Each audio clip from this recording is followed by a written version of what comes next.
Muy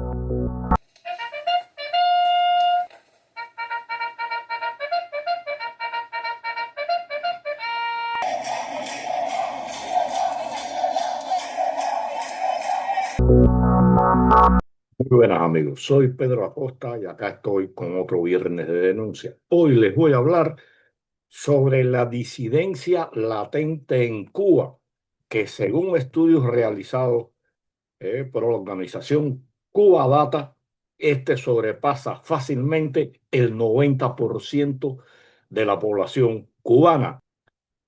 Espero que este programa les sirva para comprender que su vecino, que ese que pasa por frente a su casa, que el conocido un poco más alejado de usted piensa como usted, que no apoya a la dictadura cubana, y el saber eso le ayudará a decidirse a tomar una posición concreta y clara contra la dictadura cubana.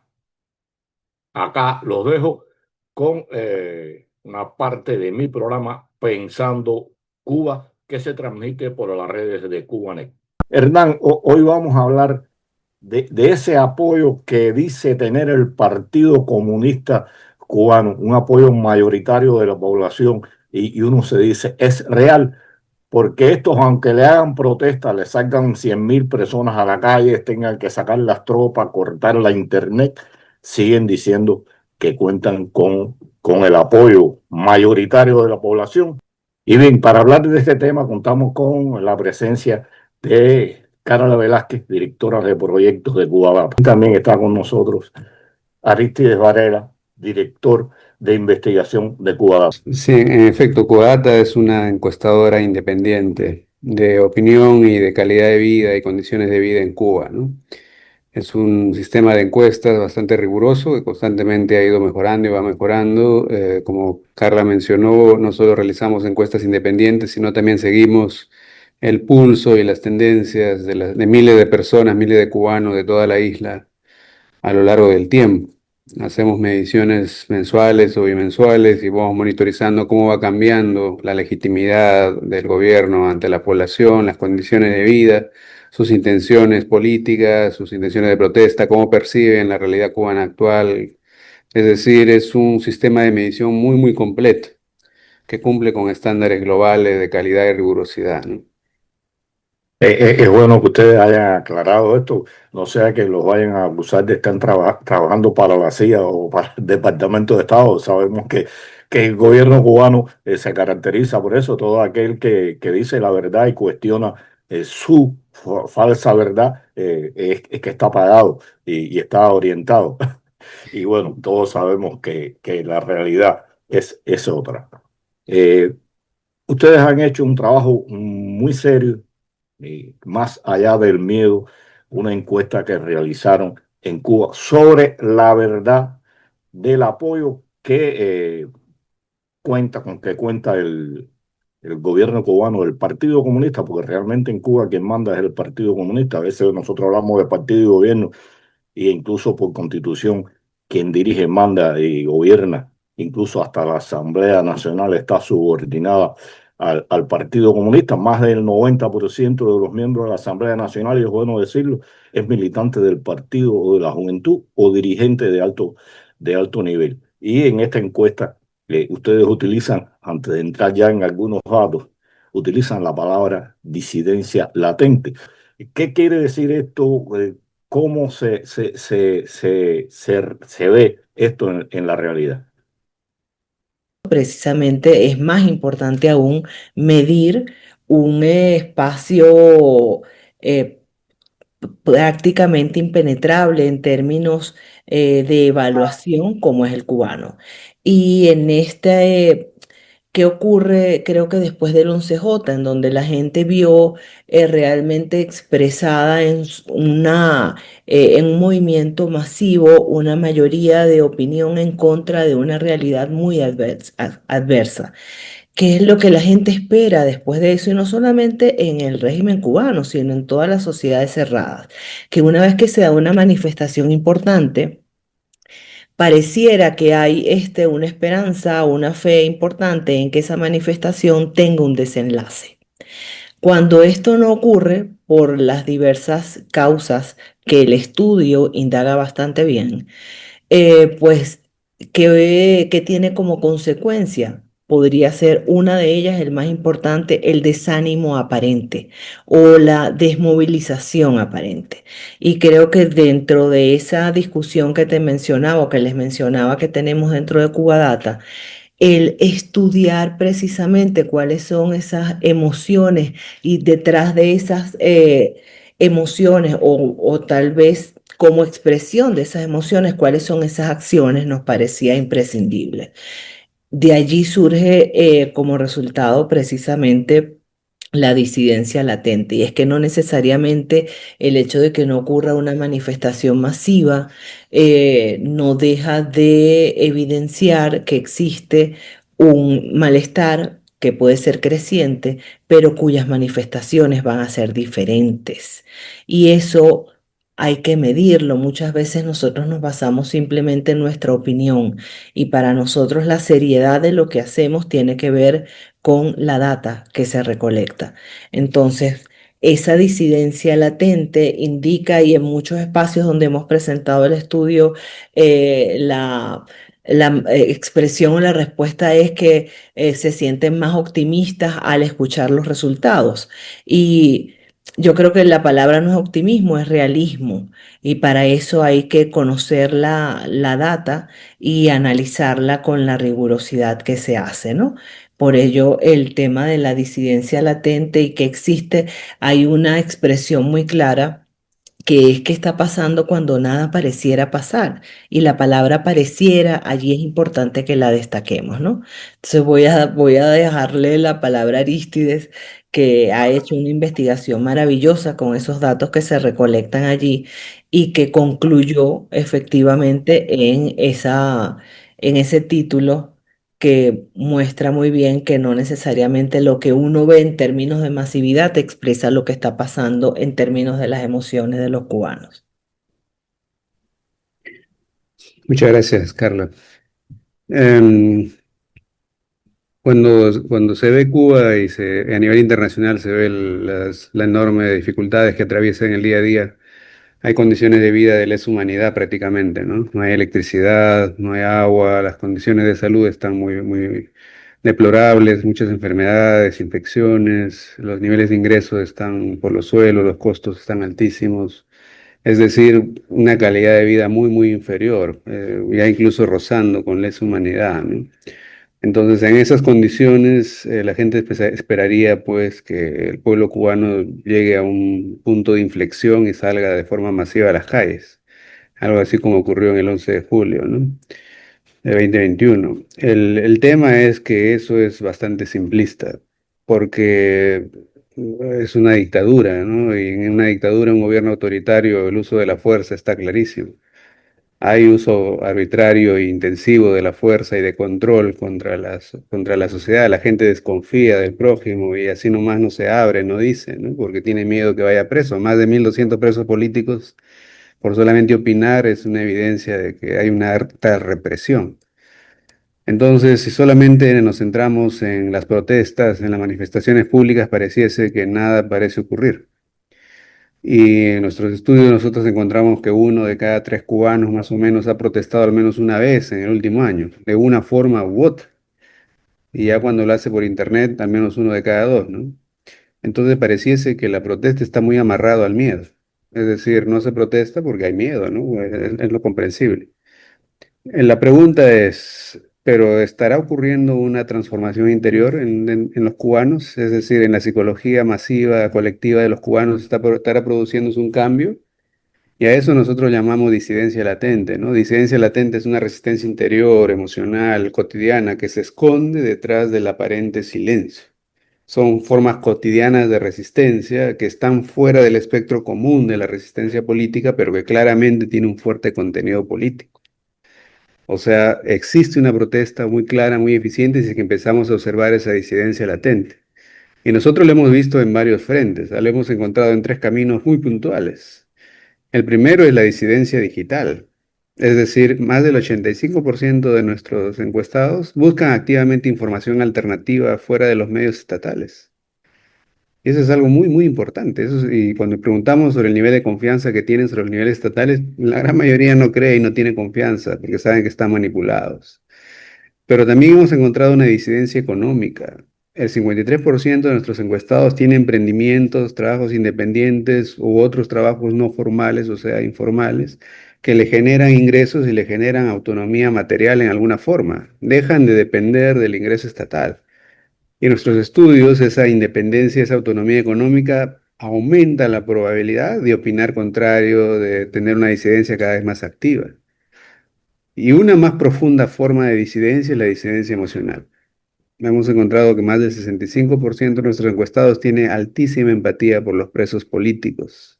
Es decir, ya están rompiendo con el régimen moralmente y psicológicamente. Hay una independencia psicológica clarísima y es un cambio interno tan fuerte, tan sistemático, que evidencia de que la población está cambiando de forma muy consistente.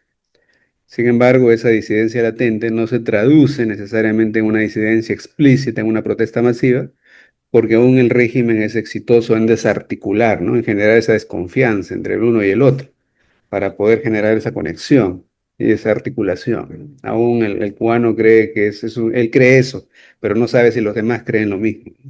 Falta de tejer esa red para que se difunda y se traduzca en una disidencia efectiva y real, ¿no? Antes de que Hernán intervenga, yo llegué hace solamente 2 años de Cuba y viví en un barrio que era de la pequeña burguesía capitalista y lo tomó la pequeña burguesía revolucionaria. Y después yo me infiltré ahí en unos años, muchos años después, y había barrios marginales. Y realmente yo estoy convencido que más del 95% de la población cubana, de una forma u otra, no está con la dictadura. Y lo viví porque yo me identifiqué como opositor allí y muchas personas en el barrio no me hablaban, si acaso me saludaban, pero cuando me encontraban fuera, en otro lugar, hablaban conmigo, se identificaban, porque realmente el miedo está ahí, pero ese miedo se va rompiendo poco a poco. Y una pregunta que es interesante, ¿no? Para mí, lo que ustedes pensaron, ¿se esperaban, como tampoco lo esperábamos nosotros los cubanos, que hubiera un 11 de julio, como sucedió? Sabes que en los estudios anteriores sí había, y nosotros, bueno, nos impresionamos, pero por lo coincidente de lo que habíamos analizado en los hallazgos de un estudio anterior, que sí predecían que podía ocurrir un movimiento masivo importante. Y en ese momento, pues claro, ratificamos nuevamente que el trabajo que estábamos haciendo, yo creo que no hay duda de la importancia de las encuestas bien realizadas, pero en ese caso, en el contexto cubano, que ofrecen un desafío mayor que en cualquier otro contexto, pues el darse cuenta de que la metodología usada era la correcta, porque nos evidenció algo que se había de algún modo confirmado a través de los hallazgos de un estudio anterior. Y tú comentas algo que a mí me llama mucho la atención y tiene que ver no solamente con los hallazgos de las encuestas, sino con nuestras relaciones en lo particular con grupos de la sociedad civil en Cuba que hablan de esto mismo que tú mencionas. Hasta hace, yo diría que unos 4 o 5 años, las personas identificadas con la disidencia o que tenían una opinión libre e independiente del gobierno o que se quejaban de lo que estaba ocurriendo, eran siempre señalados y cuestionados. Lo que comentan los grupos de la sociedad civil en este momento es que esa ruptura en términos de un debate o una discusión que antes terminaba en violencia, hoy no es así. Y eso además también de manera compaginada o coincidente lo se traduce en los hallazgos de este estudio, en donde hay una empatía Y esa empatía proviene definitivamente de la vinculación que yo tengo contigo al identificar que si a mí se me va la luz por 12 horas y tú eres mi vecino de enfrente, así tú tengas una ideología o tuviste una afección anterior por el gobierno, a ti también se te va la luz por 12 horas. Entonces, de la calamidad, de la tragedia, ha surgido emociones que tienen que ver con la empatía. Y allí, bueno, eso conforma parte de ese tejido de disidencia latente, ¿no? En el cual se están encontrando en un mismo espacio de emociones que tienen que ver con el rechazo a la situación que están viviendo. Ahí tiene algo que quiera señalar. Muchas gracias, Pedro. En consonancia con lo que contaste, ¿no? Efectivamente, nosotros hemos encontrado que más del 91% de encuestados desconfía del sistema de gobierno actual, ¿no? Del Partido Comunista y de las políticas de gobierno. Eso ya está estable, ya es algo que se mantiene en el tiempo, ¿no? Y algo que hemos encontrado en nuestros paneles, en este último y en los anteriores también, es que ya hay como 5 Cubas políticas dentro, ¿no? No es una sola, no es esa dicotomía entre pro gobierno o contra gobierno, no, sino que hay 5 dimensiones, donde el más pequeñito, el grupo más pequeño es el socialista puro, ¿no? El socialista, firmemente socialista tradicional, no llega ni al 3%. Sí, el grupo más grande actualmente es el grupo de los no alineados políticamente. Es decir, son grupos críticos, son grupos que no quieren compartir ninguna orientación política, pero que es un grupo que tiene miedo, ¿no? Que el miedo los paraliza. Tienen mucha intención de querer hacer cosas, pero el miedo los paraliza, ¿no? El siguiente grupo es el grupo ya que tiene claras sus ideas, usualmente es un grupo independiente, un grupo pro-democrático, es un grupo que está independizado económicamente del gobierno, tiene sus propios negocios, emprendimientos, son más jóvenes, son desempleados también. Y el resto de grupos son socialistas mixtos, que van dejando el matiz socialista puro. Son socialistas reformistas, socialistas neutrales, que poco a poco se van volviendo de medio y que les permite compartir y conversar con otros diversos tintes. Como mencionó Carla, ¿no? Cuando se va la luz para todos, ¿no? Cuando no hay comida para todos. Entonces, eso hace que hay una compatibilidad moral que trasciende lo político, ¿no? Y que está facilitando un diálogo y una transformación interna. Tú sigues diciendo de boca para afuera que eres socialista, pero cuando interrogamos sobre tus creencias, tu forma de pensar, tu forma de decir, ya no eres socialista. Ya te has vuelto medio reformista y medio neutral, ¿no? Entonces se mantiene la etiqueta, pero cuando ves los indicadores ya no te defines como tal, ya no perteneces a esa categoría. Y eso es una transformación que vamos viendo de año a año como está cada vez aumentando. Hernán, que me disparé y me he cogido el programa casi para mí. No hay problema, no hay problema. No, los escuchaba, gracias por esta conversación, los escuchaba y me recordaba el ensayo de Václav Havel, ¿no? El poder de los sin poder, en esta idea de que el cambio se produce finalmente cuando empieza a haber una unión entre lo que uno piensa y lo que uno hace, ¿no? Cuando esos dos elementos se alinean, es que el cambio empieza a darse aún en la cosa más pequeña, no pensando en grandes movimientos, manifestaciones y demás, sino simplemente en el comportamiento mínimo, pequeño del día a día de las personas, ¿no?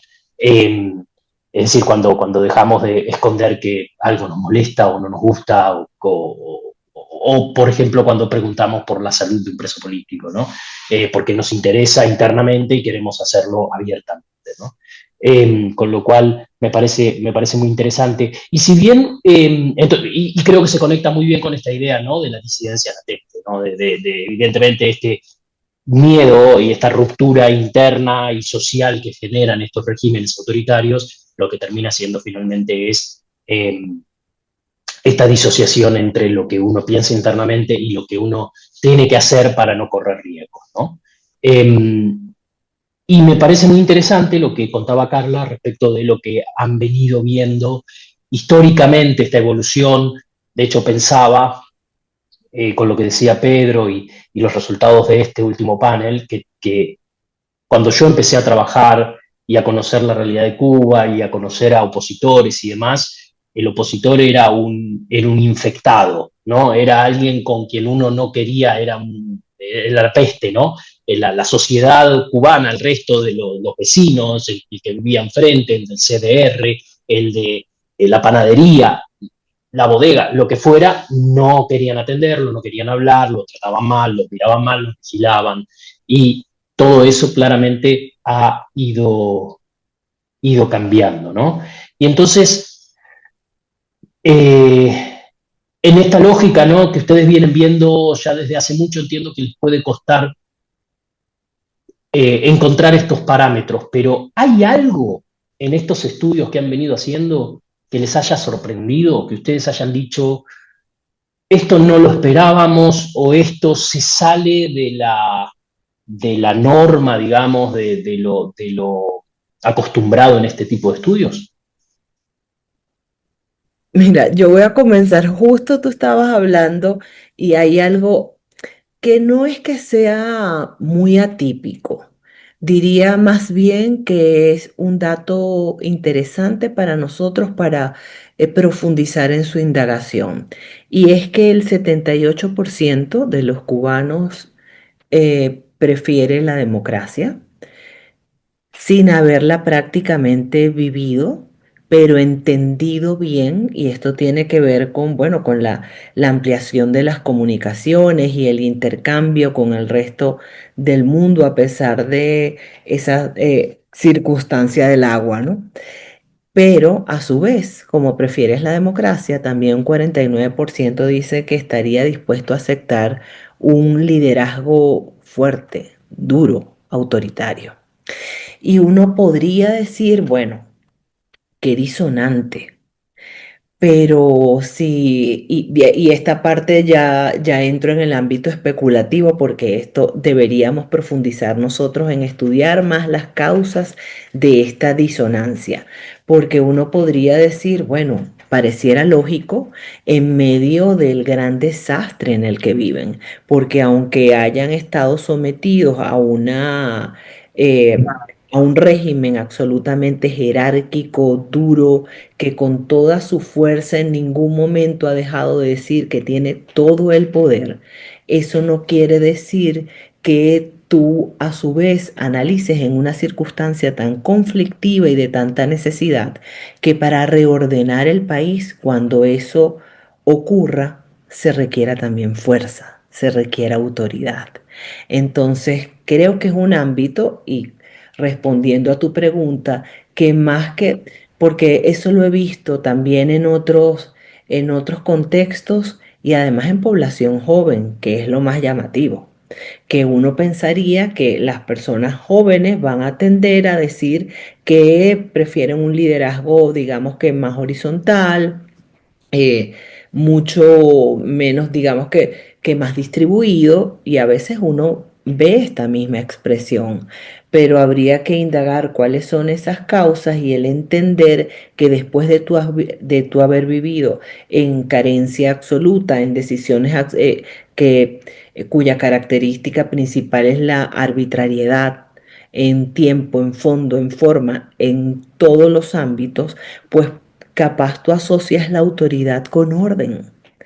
Entonces, eso me parece que deberíamos nosotros indagar un poco más en esta expresión para saber qué se entiende conceptualmente por una cosa y por otra, ¿no? ¿Qué se espera de la autoridad?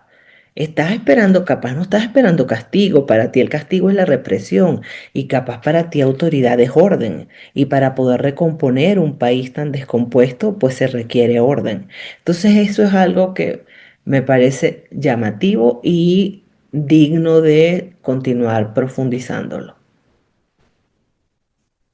Sí, una de las cosas creo que rescato de Cubadata es que Cubadata hace sus encuestas y sus paneles de tal forma que trata de escuchar al encuestado, ¿no? Es decir, nos interesa y lo que buscamos es poner en el centro a los encuestados, que los encuestados puedan dar su opinión de forma libre, controlada, sin censura y segura, ¿no? Y segura, que no sean identificados bajo ninguna circunstancia. Entonces eso nos permite a nosotros escucharles y poder entender qué es lo que piensan. Cuando hacemos las encuestas en Cubata, nosotros no vamos con supuestos rígidos externos. Es decir, no les preguntamos, ¿usted está de acuerdo con la dictadura o está en contra? No, nosotros le preguntamos, ¿usted qué piensa sobre esto? Le preguntamos qué indaga sobre esto, cuál es su opinión y les ponemos una serie de indicadores. Todas nuestras encuestas se centran en indicadores, o sea, en conductas puntuales, no en megaconceptos.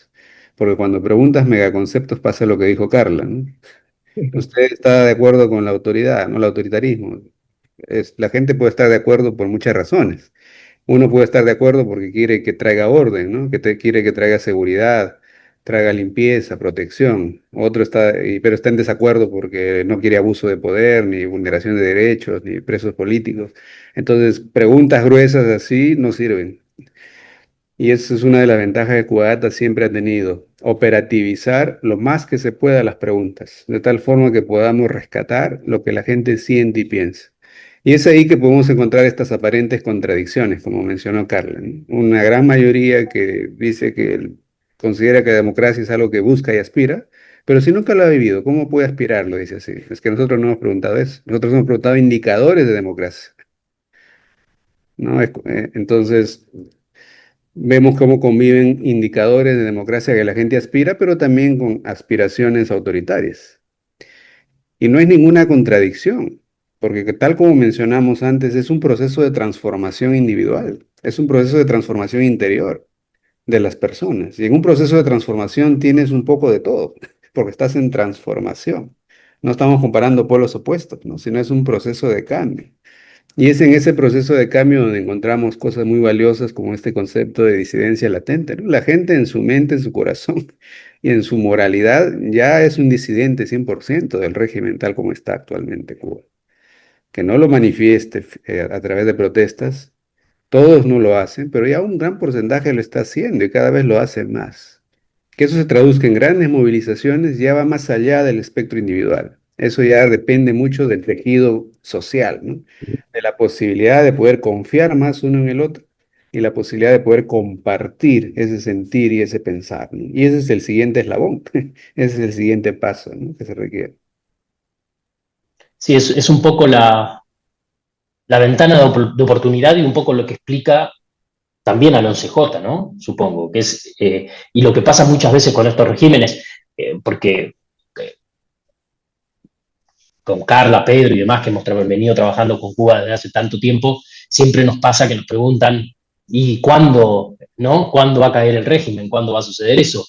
Ese régimen no parezca que vaya a caer, pasa con Venezuela, pasa con Nicaragua, y lo que yo siempre digo, y no lo inventé yo obviamente, ¿no? Lo dicen los expertos, es el día anterior a que cayera el muro de Berlín, nadie esperaba que el régimen de Alemania del Este iba a implosionar de la manera que impresionó en solo 2 días, ¿no? No en una semana. Entonces, es esto, ¿no? Están las condiciones dadas ahora, falta esa ventana de oportunidad, ese último impulso para que se den, y es algo que en este programa nosotros hemos visto en muchas oportunidades, en muchas conversaciones que surgen, ¿no? Con lo cual, en definitiva, este estudio lo que hace es, como decía Carla, poner con datos, fundamentar con datos esa sensación que un poco teníamos todos. En Cuadata, desde que los conozco, siempre han ido mejorando de año en año, siempre han ido innovando, ¿no? Y eso es algo que me gusta mucho de Cuadata. Y en el último panel que fue el año pasado, innovamos con experimentos, como mencionó Carla, ¿no? Es decir, gracias a la metodología potente que tiene Cuadata, podemos ahora hacer experimentos rigurosos. Es decir, probar que funciona y que no funciona, y por qué funciona, ¿no? Entonces, en este último panel, nosotros también hemos podido encontrar esta disidencia latente que nos muestra que hay dos grandes infraestructuras afectivas, ¿no? Gente que ya tiene una disidencia latente bien consolidada, que le llamamos infraestructura afectiva de resistencia, y gente que todavía está atrapada por el régimen, ¿no? Principalmente por razones económicas, más que ideológicas, ¿no? Dependencia económica y miedo, que le llamábamos infraestructura afectiva de control, ¿no? Eso es potente. Lo que queremos hacer en un corto y mediano plazo es entender cómo ocurre esa migración de aquí a acá. Es decir, cómo la gente deja de esta infraestructura de control y pasa a esta infraestructura de resistencia.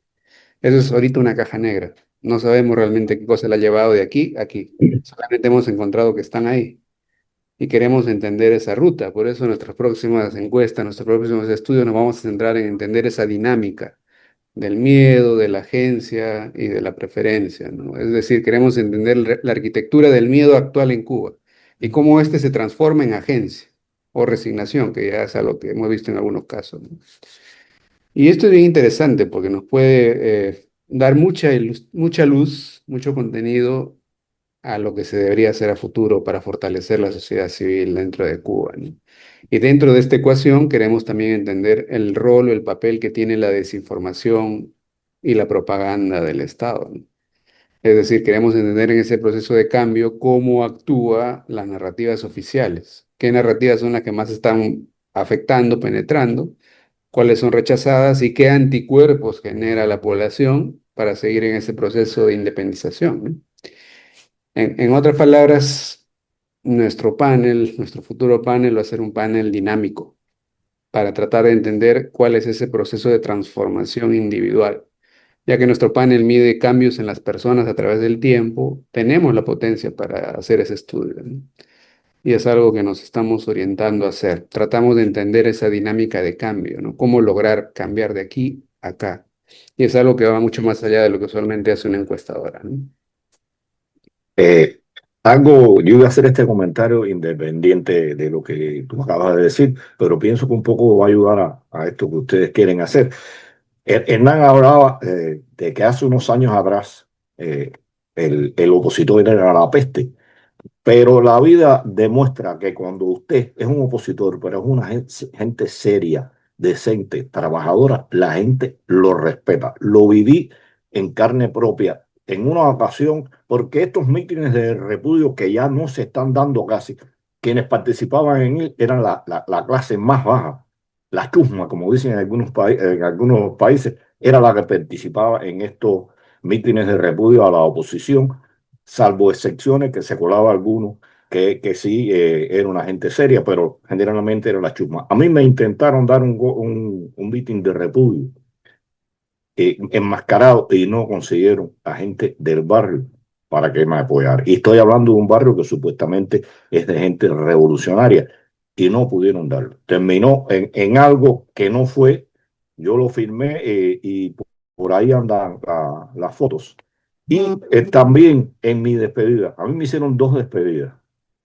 Los gusanos, los vendepatria, los traidores, Reinaldo Escobar, Camila Acosta, Manuel Cuesta Morúa, y me hicieron una despedida que yo no esperaba. Me citaron algunos amigos, me invitaron algunos amigos que políticamente no estaban bien identificados, y cuando llegué a la casa habían como 15 personas ahí que yo ni conocía. Y me decían, estamos aquí porque lo respetamos. Y hay respeto. Cuando el opositor es serio y decente, hay respeto.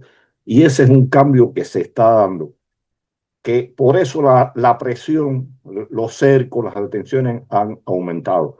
Porque poco a poco la gente se va dando cuenta que ser opositor vale la pena, como decía un programa cubano. Y eso es importante. Ahí tiene también que ver el cambio, bueno, aunque la presión sigue siendo mucha. Y lo que tú dices es exactamente eso. La seriedad se construye con las acciones y las acciones son reconocidas por las demás personas. Entonces, todos esos insumos van a sumar a eso, a a esa participación seria, rigurosa, con las excepciones que sabemos que cuando alguien tiene una policía abajo en su casa tal vez no puede hacer lo que tenía planeado, pero tiene un plan. Entonces, hacia eso también va nuestra información. Espero que les haya interesado el programa y a la vez le haya servido para saber, comprender que usted no está solo.